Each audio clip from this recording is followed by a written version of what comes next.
दोस्तों, एक ऐसा भी समय था जब हर सुविधाएं जंग के आधार पर बटी हुई थी। बात चाहे ट्रेन की सीट की हो या फिर सार्वजनिक जगहों पर मिलने वाली किसी भी सुविधाओं की। मानव सभ्यता के इतिहास में चमड़ी के रंग और नस्लों के आधार पर मानव द्वारा मानव पर अत्याचार का काला अध्याय इतिहास में दर्ज है। वैसे तो इसका इफेक्ट लगभग सभी देशों में है, पर दक्षिण अफ्रीका में तो हद ही हो गई थी। वहाँ के लोगों की 3/4 आबादी काले लोग के थे और उनके देश की इकोनॉमी उन्हीं के मेहनत पर चलती थी। लेकिन सारी अच्छी सुविधाएं गोरों लोगों को मिलती थी और काले लोगों के साथ भेदभाव होता था। लेकिन कहते हैं कि बुराई पर अच्छाई की जीत होती ही है, और इस काम को 27 साल जेल में बिताने के बाद नेल्सन मंडेला ने बखूबी करके दिखाया। दोस्तों, इस वीडियो को आखिरी तक जरूर देखना। आज मैं बिना हथियार उठाए रंग भेद के खिलाफ आंदोलन चलाने वाले नेल्सन मंडेला के बारे में बात करूंगा। तो दोस्तों, आइए जानते हैं विस्तार से नेल्सन मंडेला जी के बारे में। दोस्तों, नेल्सन मंडेला का जन्म 18 जुलाई 1918 को मवेजो गांव दक्षिण अफ्रीका में हुआ था। इनका मां का नाम नुस्केनी और पिता का नाम गडला हेनरी था। मंडेला के पिता हेनरी मवेजो कस्बे के जनजातीय सरदार थे। मंडेला ने अपनी प्रारंभिक शिक्षा क्लार्कबेरी मिशनरी स्कूल से पूरी की। उसके बाद की स्कूली शिक्षा मेथाडिस्ट मिशनरी स्कूल से किया। मंडेला जब 12 वर्ष के थे तभी उनके पिता की मृत्यु हो गई।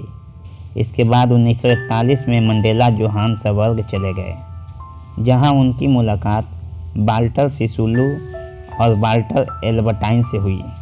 उन दोनों ने राजनीतिक रूप से मंडेला को बहुत प्रभावित किया। मंडेला अपने जीवन यापन के लिए वह एक कानूनी फर्म में क्लर्क बन गए, परंतु धीरे धीरे उनकी सक्रियता राजनीतिक में बढ़ती चली गई। रंग भेद के आधार पर होने वाले भेदभाव को दूर करने के लिए उन्होंने राजनीति में कदम रखा। साल 1944 में वे अफ्रीकन नेशनल कांग्रेस पार्टी में शामिल हो गए, जिसने रंग भेद के विरुद्ध पहले से ही आंदोलन चला रखा था। इसी वर्ष अपने सहयोगियों के साथ मिलकर African national Congress youth league की स्थापना की। साल 1947 में हुए लीग के सचिव चुने गए। 1961 में मंडेला और उनके कुछ मित्रों के विरुद्ध देशद्रोह का मुकदमा चला, परंतु उसमें उन्हें निर्दोष माना गया। 5 अगस्त 1962 को उन्हें मजदूरों को हड़ताल के लिए उकसाने और बिना अनुमति देश छोड़ने के आरोप में उन्हें गिरफ्तार कर लिया गया और उन पर मुकदमा चला और 12 जुलाई 1964 को उन्हें उम्र कैद की सज़ा सुनाई गई। सज़ा के लिए उन्हें रॉबिन द्वीप जेल भेज दिया गया, परंतु सज़ा से भी उनका उत्साह कम नहीं हुआ। उन्होंने जेल में बंद अश्वेत कैदियों को लामबंद करना शुरू कर दिया था। जीवन के 27 वर्ष कारागार में बिताने के बाद अंततः 11 फरवरी 1990 को उनकी रिहाई हुई।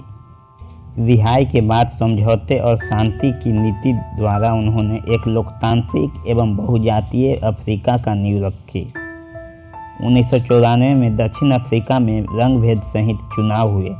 All African national Congress party ने 62% मत प्राप्त किए और बहुमत के साथ उनकी सरकार बनी। 10 मई 1994 को मंडेला अपने देश के सर्वप्रथम अश्वेत राष्ट्रपति बने। दक्षिण अफ्रीका के नए संविधान को 1996 में संसद की ओर से सहमति मिली, जिसके अंतर्गत राजनीतिक और प्रशासनिक अधिकारों को जांच के लिए कई संस्थाओं की स्थापना की गई।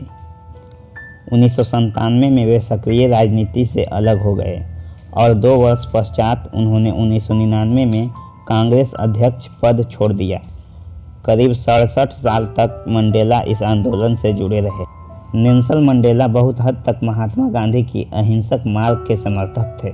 उन्होंने गांधी को प्रेरणा स्रोत माना था और उनसे अहिंसा की पाठ सीखा था। दक्षिण अफ्रीका में लोग मंडेला को व्यापक रूप से राष्ट्रपिता मानते थे। उन्हें लोकतंत्र के प्रथम संस्थापक, राष्ट्रीय मुक्तिदाता और उदारकर्ता के रूप में देखा जाता है। दक्षिण अफ्रीका में उन्हें मदीना कहकर बुलाया जाता था, जो बुजुर्गों के लिए एक सम्मान सूचक शब्द है।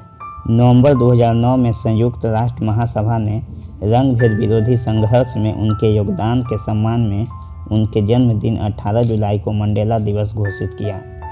5 दिसंबर 2013 को फेफड़ों में संक्रमण हो जाने के कारण मंडेला की जोहान्सबर्ग स्थित अपने घर में 95 साल की उम्र में मृत्यु हो गई। उनकी मृत्यु की घोषणा राष्ट्रपति जैकब जुमा ने की। आपको अपनी बहुमूल्य समय निकालकर वीडियो को देखने के लिए बहुत बहुत धन्यवाद। अगर आप हमारी उत्साह को बढ़ाना चाहते हैं तो वीडियो को लाइक और चैनल को सब्सक्राइब जरूर करें। फिर मिलेंगे दोस्तों किसी नई वीडियो के साथ। तब तक के लिए जय हिंद।